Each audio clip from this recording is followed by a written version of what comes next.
this is Grant from Aircon Solutions, and we're all about supporting you with your zoning systems.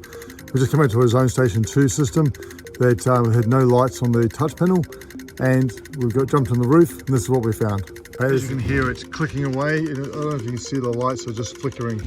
So if you, for the Zone Station 2, this example, quite often you'll find it is a power supply that has failed.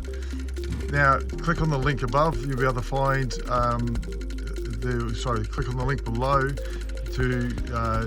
for how to purchase a power supply from our store. So we go about installing the power supply. Then when you look at the power supply, there's actually a rounded side and a flat side. If you look at the control box, the flat side's at the top and the round side's at the bottom.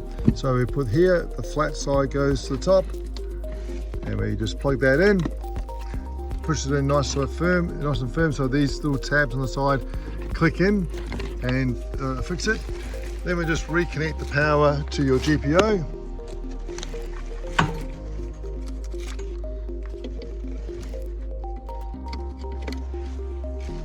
And we turn that back on again.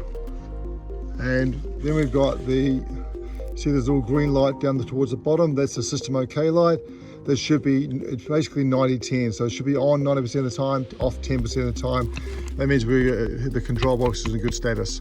If that control box had been damaged due to the power supply issue, what we would probably find, we'll have to replace the main control box.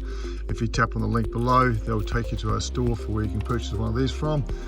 And then obviously from there you replace the control box, set it up, and then we've got videos on how to set up control boxes for you.